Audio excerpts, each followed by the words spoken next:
Good evening बच्चों। देखो बच्चों, अपने रामबाण प्रश्न श्रृंखला जो प्रारंभ कर रखी थी, आज उसका सेकंड भाग अपने आपके सामने मैं प्रेजेंट कर रहा हूं। या अपने बात करें कि रामबाण प्रश्न श्रृंखला की आज सेकंड क्लास जो है वो अपने आज आयोजित हो रही है। अब देखो यहाँ पर अपने रामबाण प्रश्न श्रृंखला जो है भैया, उसमें मैं आपको वो क्वेश्चन उपलब्ध करा रहा हूं जो उस पार्ट के सबसे मेन क्वेश्चन है। जैसे फर्स्ट जो भाग था उसमें अपने स्टार्टिंग के 3 चैप्टर की बात की थी, आज अपने बाकी के 3 चैप्टर अंतर्राष्ट्रीय संगठन, समकालीन विश्व में सुरक्षा और पर्यावरण और प्राकृतिक संसाधन। इन तीनों चैप्टरों के मैं आपको लगभग 5-5 क्वेश्चन उपलब्ध कराऊंगा, क्योंकि देखो कई स्टूडेंट अपने चैनल से ऐसे भी जुड़े हुए हैं जो अपने काम के साथ साथ में पढ़ाई भी करते हैं। तो उनके कमेंट आ रहे हैं कि सर हमसे सब कुछ याद नहीं होता है, हमारे पास में नोट्स भी नहीं है, आप तो हमें सिर्फ 5-5 ऐसे क्वेश्चन उपलब्ध करा दो जिनको पढ़कर हम आसानी से पास हो जाए।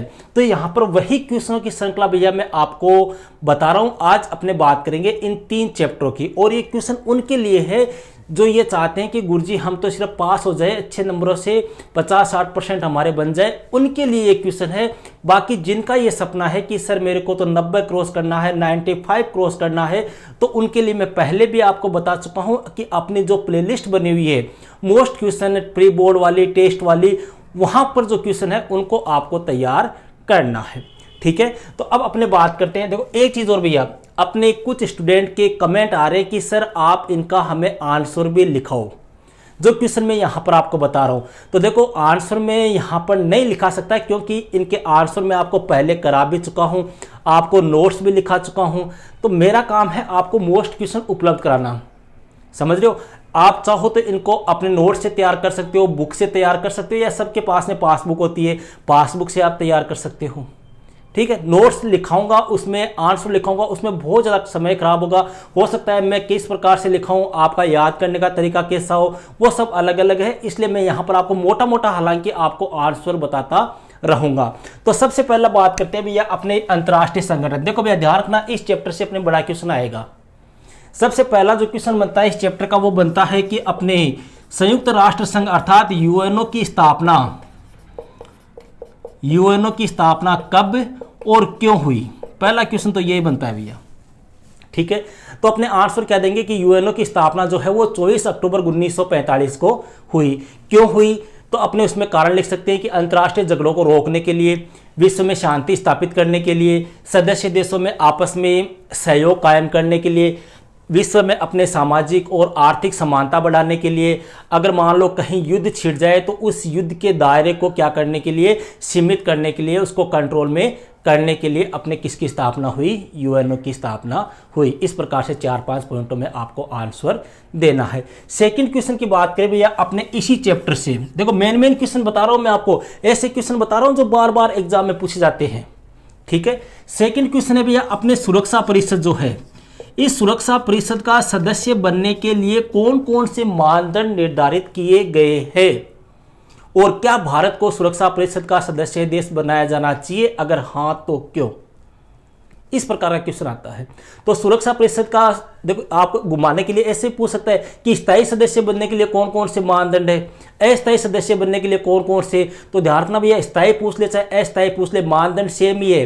कौन कौन से मानदंड है, तो अपने को लिखना है कि सुरक्षा परिषद का सदस्य बनने के लिए एक देश के पास में निम्न मानदंड या योग्यताएं होनी चाहिए। नंबर 1 लिखना कि वह देश जो है वो बड़ी आर्थिक शक्ति होनी चाहिए, मतलब कंगाल बर्बाद नहीं होना चाहिए। दूसरी, वह देश जो है उसके पास में एक बड़ी सैन्य शक्ति होनी चाहिए।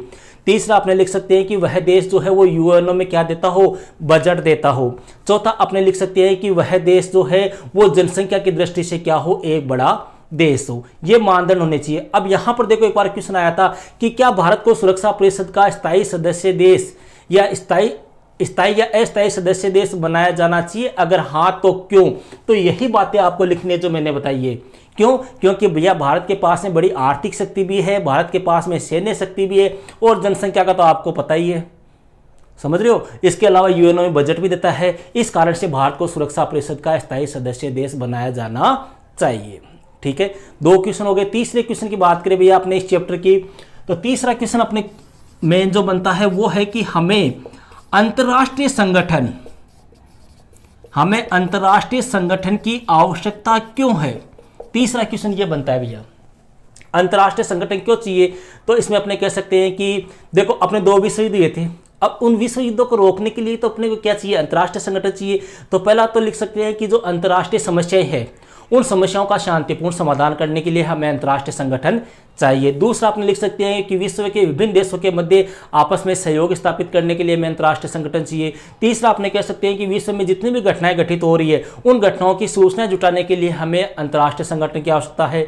चौथा अपने कह सकते हैं कि आपसी सहयोग और संधि के द्वारा एक प्रकार से मिलजुल कर कार्य करने के लिए हमें अंतर्राष्ट्रीय संगठन की आवश्यकता है। इस प्रकार से 4-5 पॉइंटों में अपने आंसर करना है। ठीक है, इसके बाद में भैया इस चैप्टर का अगला क्वेश्चन देखें तो हाँ, यूएनओ को अर्थात संयुक्त राष्ट्र संघ को प्रासंगिक बनाने के लिए हाल ही में कौन कौन से कदम उठाए गए हैं? ये भी अच्छा क्वेश्चन है भैया, 2-3 बार आया हुआ है कि यूएनओ को प्रासंगिक बनाने के लिए हाल ही में कौन कौन से कदम उठाए गए हैं। तो पहला कदम तो क्या उठाया गया था? शांति संस्थापक आयोग का क्या किया गया था? गठन पर सहमति बनी थी।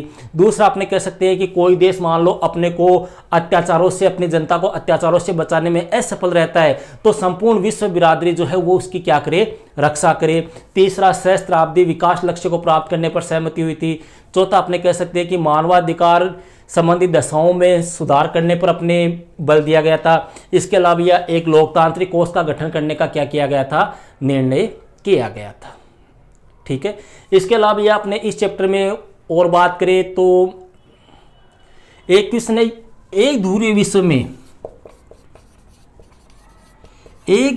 विश्व में यूएनओ की क्या भूमिका है?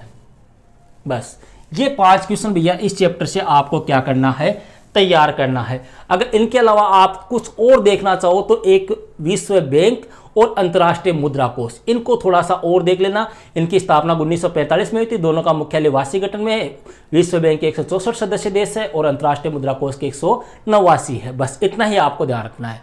इस चैप्टर के मेन क्वेश्चन यही है। इसके बाद में बात करें भैया समकालीन विश्व में सुरक्षा, तो सबसे पहला छोटा सा क्वेश्चन तो ये बनता है, छोटे क्वेश्चन तो देखो मैं बता नहीं रहा हूं यहाँ पर, लेकिन छोटे क्वेश्चन की बात करें तो पहला क्वेश्चन तो ये बनता है कि सुरक्षा का शाब्दिक अर्थ क्या है? तो खतरों से आजादी। ठीक है, छोटे क्वेश्चन की चर्चा नहीं करेंगे, बड़े क्वेश्चनों की। इनमें पहला क्वेश्चन तो बनता है भैया परंपरागत और अपरंपरागत सुरक्षा में अंतर। ठीक है, पहला क्वेश्चन तो ये बन गया। तो परंपरागत सुरक्षा तो कौन सी होगी? जिसमें बाह्य खतरे आते हैं वो तो कौन सी होगी? परंपरागत। और जिसमें बाह्य के साथ साथ में आंतरिक भी आते हैं वो कौन सी होगी? अपारंपरिक। ठीक है, दूसरा अपने कह सकते हैं कि भैया परंपरागत सुरक्षा जो होती है उसमें सैन्य खतरों को शामिल किया जाता है या ये सैन्य खतरों से संबंधित है, जबकि अपरंपरागत जो होती है वो सैन्य के साथ साथ में अन्य खतरे जो मानव के अस्तित्व को चोट पहुंचाते हैं वो भी इसमें आते हैं। इसके अलावा तीसरा अंतर अपने कह सकते हैं कि परंपरागत में जो खतरों का स्रोत जो होता है वो कोई बाहरी राष्ट्र या विदेशी राष्ट्र होता है, जबकि अपरंपरागत में बाहरी के साथ साथ में कोई अन्य भी हो सकता है। इस प्रकार से 3-4 आपको अंतर करने हैं। इसके बाद में भैया इस चैप्टर से अगला क्वेश्चन अगर देखें तो वो क्वेश्चन है शक्ति संतुलन। शक्ति संतुलन किसे कहते हैं? कोई देश इसे कैसे कायम कर सकता है?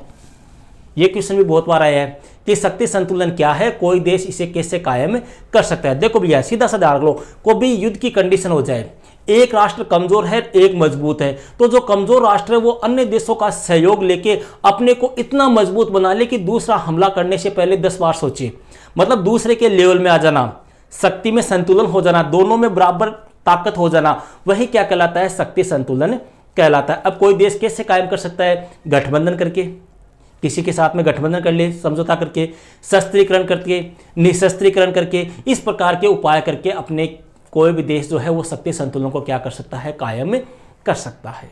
ठीक है, इसके बाद में भैया इस चैप्टर से अगले क्वेश्चन की बात करें तो यहां पे एक क्वेश्चन ये पूछा था भैया, आप वर्तमान समय में विश्व सुरक्षा को किससे खतरा मानते हैं?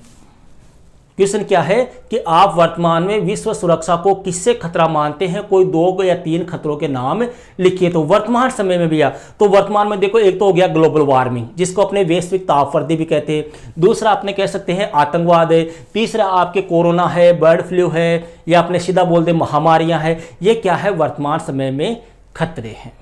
ठीक है, फिर इसके बाद में भैया इस चैप्टर से अपने एक क्वेश्चन आपको ध्यान रखना है, भारत की सुरक्षा नीति के प्रमुख घटक। एक ये क्वेश्चन आपको ध्यान रखना है कि भारत की सुरक्षा नीति के प्रमुख घटक कौन कौन से हैं। तो पहला घटक तो क्या हो गया भैया, भारत की सुरक्षा नीति के देखो 4-5 घटक है। मैंने आपको अच्छी तरह से कॉपी में नोट्स जब लिखाए थे तब लिखाया हुआ भी है। पहला तो अपने कह सकते हैं कि सैन्य क्षमता को क्या करना, ज़्यादा से ज़्यादा मजबूत करना। दूसरा अपने कह सकते हैं कि अंतर्राष्ट्रीय कायदे और जो संस्थाएं हैं उनको क्या करना, मजबूत करना। तीसरा अपने जो गरीबी है उस गरीबी से अपने देश को क्या दिलाना, छुटकारा दिलाना। चौथा अपने कह सकते हैं कि अपने देश के अंदर जो आंतरिक समस्याएं हैं, ठीक है, उन समस्याओं से क्या करना, निपटना, उनको दूर करना। तो इस प्रकार से भैया इस चैप्टर से आपको ये 4 क्वेश्चन तैयार करने हैं, ठीक है। इसके अलावा भैया मेरे ख्याल से कोई बड़ा क्वेश्चन बन नहीं रहा है। ये 4 क्वेश्चन है, छोटे छोटे, ये सॉरी बड़े क्वेश्चन में ये 4 क्वेश्चन है, ये आपको तैयार करने हैं। इसके बाद बात करते हैं भैया पर्यावरण और प्राकृतिक संसाधन। इसमें देखो पहला क्वेश्चन तो अपने यही बनता है अपने पृथ्वी सम्मेलन वाला, कि पृथ्वी सम्मेलन कब, कहाँ और क्यों हुआ। या पूछ ले कि प्रथम पृथ्वी सम्मेलन के परिणाम बताओ। तो पृथ्वी सम्मेलन जो हुआ था भैया वो कब हुआ था, 1992 में हुआ था, ब्राजील में हुआ था, रियो डी जेनेरिया में हुआ था, अपने पर्यावरण संरक्षण के लिए हुआ था। इसमें कई कायदे कानून नियम वगैरह बनाए गए थे, वो क्या आ जाएंगे, इसके परिणाम में आ जाएंगे, ठीक है। इसके बाद में अगर दूसरे क्वेश्चन की चर्चा करें भैया इसी चैप्टर से, तो दूसरा क्वेश्चन बनता है साझी संपदा। साझी संपदा का अर्थ स्पष्ट कीजिए। साझी संपदा का मतलब क्या हो गया भैया, ऐसी संपदा जिसके ऊपर किसी एक ही व्यक्ति का अधिकार न होकर सभी लोगों का क्या हो, अधिकार हो, वह क्या कहलाती है, साझी संपदा कहलाती है। इसके अलावा भैया अगला क्वेश्चन देखिए तो अपने इसी चैप्टर से कि ओजोन परत में छेद होने से पारिस्थितिकी तंत्र पर क्या प्रभाव पड़ेगा। तो भैया ओजोन परत जो है वो क्या करती है, पराबैंगनी किरणों से अपनी क्या करती है, रक्षा करती है। अगर उसमें छेद हो जाएगा तो पराबैंगनी किरणें जो है वो कहाँ पर आएगी, धरती पर आएगी। धरती पर आने से पेड़ पौधे वगैरह है, पशु पक्षी है, अपने वन वगैरह है, इनका क्या होगा, विनाश होगा। दूसरा अपने कह सकते हैं कि ग्लोबल वार्मिंग बढ़ेगी, ठीक है। तीसरा अपने कह सकते हैं कि खतरनाक या जानलेवा बीमारियां फैलेगी, त्वचा संबंधी रोग होंगे। तो इस प्रकार की जो समस्याएं हैं वो ओजोन परत में छेद होने से पारिस्थितिक तंत्र पर गठित होगी, ठीक है। इसके अलावा यह इस चैप्टर से अगले बात करें अपनी अगला क्वेश्चन वैश्विक राजनीति में, यह भी अच्छा क्वेश्चन है, पूछा हुआ है। वैश्विक राजनीति में पर्यावरण के बारे में बढ़ती चिंता के कोई 2 कारण बताइए। वैश्विक राजनीति में पर्यावरण, एक सेकंड, वैश्विक राजनीति में पर्यावरण के बारे में बढ़ती चिंता के कोई 2 कारण बताइए। तो भैया वैश्विक राजनीति में अपने पर्यावरण के बारे में लोगों की या विश्व की चिंता क्यों बढ़ी, क्या कारण हुआ। तो कारण क्या हुआ भैया, भूमि की जो उर्वरता है, भूमि का जो उपजाऊपन है वो क्या हो गया, कम हो गया, ठीक है। पर्यावरण प्रदूषण के कारण इनकी वजह से कम हो गया। कम होने से क्या हुआ, खाद्यान्न के उत्पादन में भी क्या आई, कमी आई। दूसरा अपने कह सकते हैं कि जो ओजोन गैस है उस ओजोन गैस की मात्रा में लगातार क्या हो रही है, कमी हो रही है। तो इसकी वजह से वैश्विक राजनीति में पर्यावरण के बारे में क्या बढ़ी, चिंता बढ़ी, ठीक है। तो ये अपने भैया इस चैप्टर से मोटे मोटे देखे तो 4 क्वेश्चन में आपको उपलब्ध करा चुका हूं। इसके अलावा आपने और देखे तो एक क्वेश्चन यहाँ पे ये भी आपको ध्यान रख सकते हो कि भारत सरकार ने पर्यावरण संरक्षण के लिए कौन कौन से कदम उठाए हैं। तो 2003 में वो ऑटो फ्यूल पॉलिसी है, ऊर्जा संरक्षण अधिनियम वगैरह है, वो लागू किया था। इसके अलावा एक क्वेश्चन आपको ध्यान रखना है इसमें से क्योटो प्रोटोकॉल वाला, जो जापान में हुआ था 1997 में, जिसके ऊपर भारत और चीन ने 2002 में हस्ताक्षर किए थे। और एक क्वेश्चन और ध्यान रखना, पर्यावरण आंदोलन को परिभाषित कीजिए। बस ये क्वेश्चन आपको इन तीनों चैप्टरों से ध्यान रखने हैं, ठीक है भैया। तो मिलते हैं फिर नेक्स्ट वीडियो में एक नेक्स्ट टॉपिक के साथ। That's all.